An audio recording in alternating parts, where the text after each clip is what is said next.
খোকন ভাই, নতুন বছর একটু একটু সফট এবং হালকা মোলায়েম প্রশ্ন করি। আহ, যে বিদায় বছরে আপনার রাজনৈতিক ক্যারিয়ারে আমরা দুটি ঘটনা দেখেছি। যে এই সেপ্টেম্বরে বিএনপি আপনাকে শোকজ করেছিল, তারও আগে মার্চে সুপ্রিম কোর্ট আইনজীবী সমিতির সভাপতির দায়িত্ব গ্রহণ করায় জাতীয়তাবাদী আইনজীবী ফোরামের পদ থেকে অব্যাহতি দেওয়া। আপনার পদ নেওয়ার বিষয়টি বা সভাপতি পদের বিষয়টি বিএনপির অনেকে তখন আওয়ামী লীগের সঙ্গে আপনার আপোষ হিসেবে দেখেছিলেন।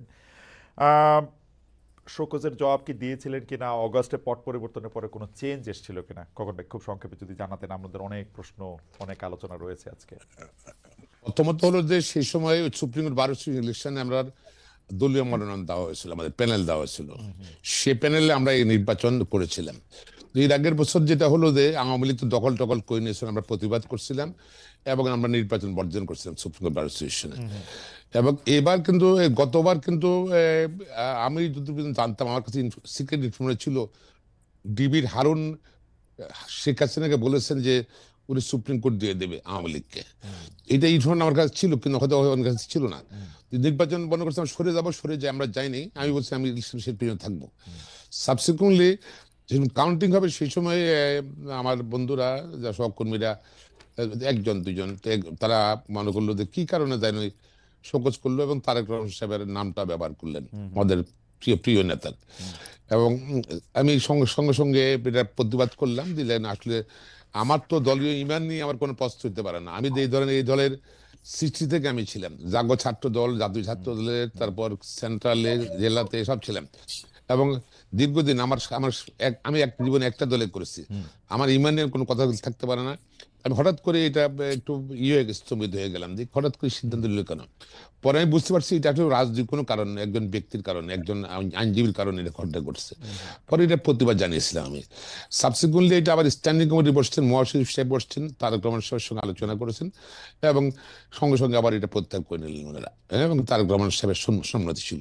সো এটা এন্ড আপ। এবং উনি জানতেন না এই যে এই নির্বাচন ভোট গণনা বর্জন করবে, যে এটা উনি জানতেন না। ওকে। এটা আমি জানি, এটা পরে আবার মিসআন্ডারস্ট্যান্ডিং প্রত্যাহার করে নিল। আর যেটা হলো যে শোকজটা আসলে একটা, আমাদের একটা সার্কুলার দেওয়া আছে, মোটরসাইকেল যদি সামনে থাকে তা শোকজ করবে, শোকজ বলে। আর আমি তো কখনোই মোটরসাইকেল, আমি কারো প্রমোট করি মোটরসাইকেল আনতে বা সামনে আনতে। কিন্তু এখন ধরেন আছে না, আচ্ছা। এরকম, এটা আমি জানতাম না। খারিগঞ্জ খোকনরা শোকজ করেছিল, আমাকেও শোকজ আগে দিয়ে বলে যে গ্রামের স্ট্যান্ডিং অর্ডার আছে, মোটরসাইকেল থাকলে শোকজ করবে। আমি মোটরসাইকেল তো আমি ভাড়াও নিয়ে নি, কারোর প্রমোটও করে নিয়ে আসছে, তারা আসছে। না, তো সেইটা সেইটা ঠিক আছে, সেইটা মোটামুটি ভাবে ঠিক আছে খোকন ভাই। এই এটা একটু উত্তর দিয়েছি, বললাম এগুলো তো আমার রাইট, লোক না, এগুলো রাইট। আচ্ছা বিএনপির লোক। কোন ভাই, সুপ্রিম কোর্ট বার অ্যাসোসিয়েশনের ইলেকশনটা করার সময় কি আপনার আওয়ামী লীগের সাথে কোনো একটা আপোষ, কোনো একটা আন্ডারহ্যান্ড ডিলিং এগুলি কিছু করতে হয়েছিল? কারণ বাকি সবার প্রতি আওয়ামী লীগের ব্যবহার ছিল একরকম, মাহবুদ্দিন খোকনের প্রতি আওয়ামী লীগের ব্যবহার ছিল একরকম। এইটা কি আওয়ামী লীগ আপনাকে এত ভালোবাসলো কেন খোকন ভাই? আওয়ামী লীগ মোটা ভালোবাসেনি আমার এখানে। আমি যেখানে আমার এখানে ভোটে আমি আপনার 6,000 ভোট কাস্ট হয়েছে, সেখানে 2,500 ভোট ডিফারেন্স জিতার কথা ছিল। আমি যদি না যেতাম, যদি আমার পুরো ভোটটাই নিয়ে নিত। হ্যাঁ, আচ্ছা। আমার 84 ভোটে আমার আমি গিয়ে আটকালাম আর কি, আটকালাম। আমরা 4 জন যেতেছি, আচ্ছা। আর যারা আটকাছে আর কি। আর আওয়ামী লীগ কখনো ভালোবাসে না, আমি কখনো আওয়ামী লীগ জীবনে করিও নাই। না, তাদের কেউ মধ্যে কোনো ভালোবাসলে দুর্বলতা তো নেই। অসুবিধা নাই, ভালোবাসতেই পারে। আর মানে আমাকে আপনি না ভোট দেয়, ভালোবাসতে হলো। আমাকে ভোট দেবেন। আমি তো এবার নতুন ইলেকশন করিনি, আমি সুপ্রিম কোর্ট বার ইলেকশনে এবার দরবার ইলেকশন করছি। রাইট। দরবার ইলেকশন এবং প্রত্যেকবার আমি জিতেছি ইনশাল্লাহ, একবার আমি হারিনি। তো আর ধরেন বার কাউন্সিলে ধরেন সারা বাংলাদেশ 3 বার জিতেছি, 3 বছর 9 বছর। 19 বছর আমি নির্বাচিত আইনজীবী জগতে। রাইট। এমপি ছিলাম 5 বছর, রাইট। 24 বছর নির্বাচিত। রাইট। তো এখানে তো আমার ভালোবাসা থাকতে পারে, ভোটে যদি দেয়। আপনি আমি যদি সেটাও করতেছি, সেটাই করছি। আমি আমাকে আমি কিন্তু আমাকে আমি কিন্তু দেখছি যে আপনাকে। আওয়ামী লীগ না, ব্যক্তিগত হয়তো পছন্দ করে, বা আমার রাইট। জীবনের সততা আমি সব চেষ্টা করছি, সৎ থাকতে চেষ্টা করছি, সবসময় সততা মেনটেন করি, সবকিছু মিলে আইনজীবীদের ইনচার্জ দেখেছি, এটা আমি মনে করি। আমি সবসময় ফিল করি আইনজীবীদের ওন করি, এই জন্য হয়তো ভোট দেয় আর কি আমাকে। আপনাকে ধন্যবাদ জনাব মাহমুদুল খোকন। একটি বিষয় আসলে আমরা জনাব জুনায়েদ সাকি আপনার কাছেও প্রশ্ন করতে চাই। যে 5 আগস্ট থেকেই মানে 5 আগস্ট থেকে না, মানে আমি যদি একটু ইয়া থেকে বলি যে নতুন রাজনৈতিক বন্দোবস্ত, এই শব্দ তিনটি অন্তত 10 বছর ধরে বা তারও আগের থেকে বারবার আপনার মুখে শুনে আসছি। এই কথাটি বৈষম্য বিরোধী ছাত্র নেতাদের কাছে কি আপনার প্রেসক্রিপশনে গেছে কিনা, আপনার নতুন রাজনৈতিক বন্দোবস্ত আর জুলাই আন্দোলনের সমন্বয়ক মাস্টারমাইন্ডের রাজনৈতিক বন্দোবস্ত কি এক কিনা? অর্থাৎ তাদের কাছে যে অর্থটা বা যে শব্দগুলি আমরা আবার পাশাপাশি বেশি নতুন করে শুনতে পাচ্ছি, রাষ্ট্রের ব্যাপক সংস্কার, ৭২-এর সংবিধান বাতিল, আওয়ামী লীগ নিষিদ্ধ, একাধিক জাতির জনক, পালনবাদ, এগুলির সাথে আপনারটার মিল অমিল যদি একটু বলেন, বা দুই ধরনেরই জিনিস, খালি শব্দ, সাকিব ভাই যদি একটু বলতেন আর কি। এমনকি সমন্বয়ক, মানে ধন্যবাদ। বাংলাদেশের রাজনীতিতে সমন্বয়কও আসলে সাকিব ভাইরে দিয়েই শুরু হয়েছে। খোকন ভাই নিশ্চয়ই খেয়াল করবেন যে সাকিব ভাইকে আমরা আসলে সমন্বয়ক হিসেবে প্রথম সমন্বয়ক, রাইট মানে সমন্বয়কদের রাইট কি বলবো দলীয় আমরা। দলীয় প্রধান সমন্বয়ক। জি জি সাকিব ভাই।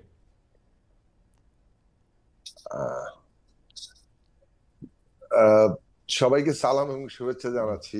আপনি যে প্রসঙ্গ তুলেছেন এগুলো প্রত্যেকটা বিষয়ে আলোচনা করতে গেলে তো লম্বা সময় লাগবে। তবে আমি শুরু করি এই জায়গাটা থেকে যে দেখুন, আমরা, আপনার নিজের খেয়াল আছে অন্তত পক্ষে, আপনি যখন বাংলাদেশের টেলিভিশনে কর্মরত ছিলেন, আপনার সাথে অন্তত মাসে একবার টক শোতে দেখা হতো প্রায়। Right. এবং আমরা যে বিষয়গুলো নিয়ে আলোচনা করছিলাম 11 সালের যখন আমাদের রাজনৈতিক দলের জায়গা থেকে যদি দেখেন, আমরা কিন্তু রাষ্ট্রের গণতান্ত্রিক রূপান্তর কিংবা একটা আমূল রূপান্তরের কথা আমাদের প্রতিষ্ঠাকাল থেকে বলে আসছি।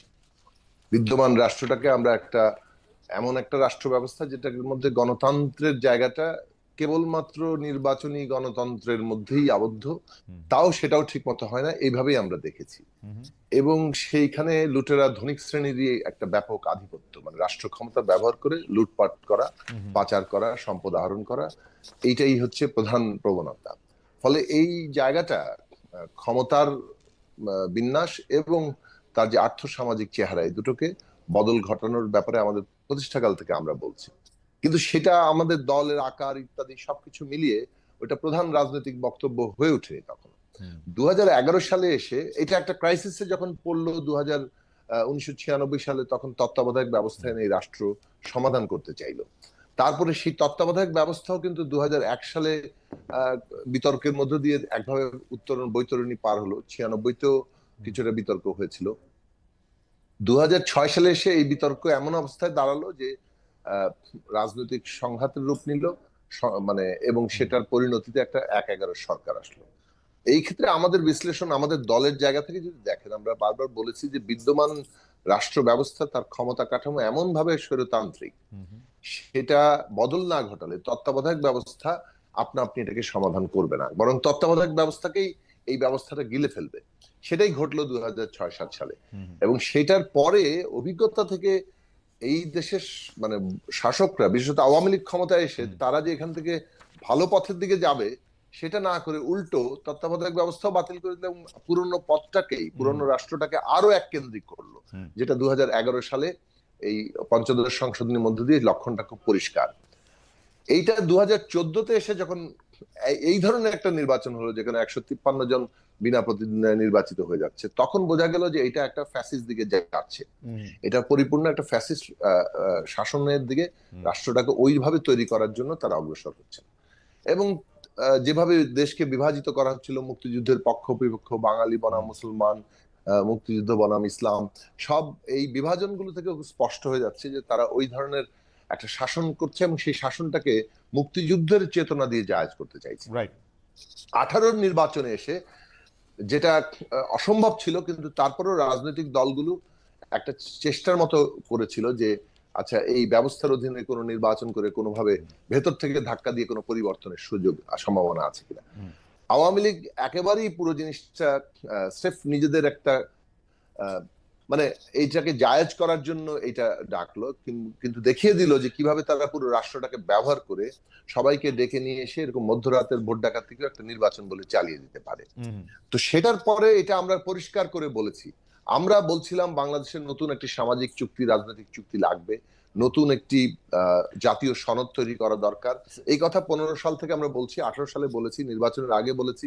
ডক্টর কামাল হোসেন আহুত সাকিব ভাই একটু এই পাশে চলে আসেন সাকিব ভাই। হ্যাঁ জি।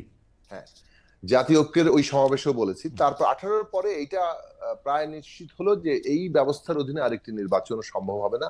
ফলে আমাদের রাষ্ট্র ব্যবস্থার সংস্কার করতে হবে। এটা কেবল আমাদের কথাই না, বিএনপির মতো বড় রাজনৈতিক দলও কিন্তু এই জায়গায় আসলো এবং নিজেদের দিক থেকে 27 দফা মেরামতের কর্মসূচি, রাষ্ট্র মেরামতের কর্মসূচি দিল। তার মানে এটা সব রূপান্তর, মেরামত, সংস্কার, এই আলোচনাগুলো আরো বিভিন্ন দল, আমাদের রাষ্ট্র সংস্কার আন্দোলন, আমাদের মঞ্চের অন্যান্য দল সবাই মিলে এভাবে বলছিলেন, একটা জায়গায় এসে দাঁড়িয়েছে।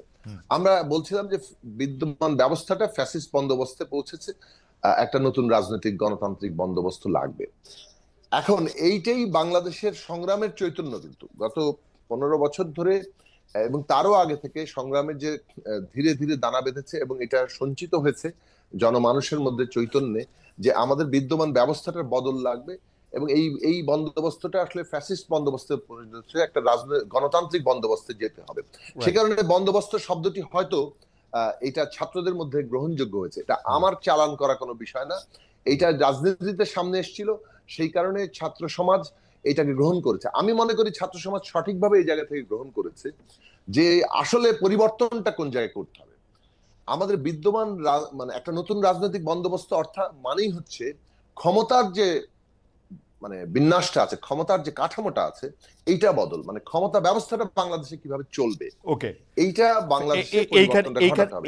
এবং এইটাই বাংলাদেশের কেন্দ্রীয় রাজনৈতিক প্রশ্ন শুরু থেকে থেকেছে, 72 সাল থেকে এখন পর্যন্ত আছে।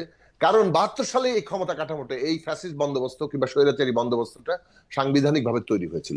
সেটাকে ব্যবহার করেই নানাভাবে এদিক ওদিক করতে করতে করতে এটাকে এই 2024 সালের 5ই আগস্ট পর্যন্ত যে ফ্যাসিস্ট জায়গা আমরা দেখেছি, এই পরিণতিতে নিয়ে আসা হয়েছে।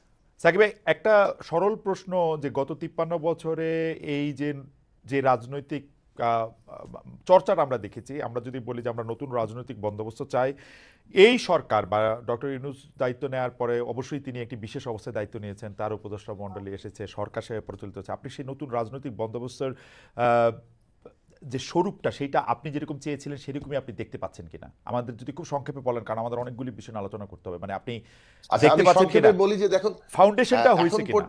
ফাউন্ডেশনটা এখন পর্যন্ত এটা কোনো ফাউন্ডেশন হয়নি। মানে একটা অন্তর্বর্তী সরকার দায়িত্ব নিয়েছে মাত্র, তারা রাষ্ট্র পরিচালনা করছেন, দৈনন্দিন কাজ করছেন, সেটা ক্ষেত্রেই অনেক ক্ষেত্রে খাবি খেতে হচ্ছে, কারণ রাষ্ট্র প্রতিষ্ঠানগুলো ভেঙে পড়েছিল।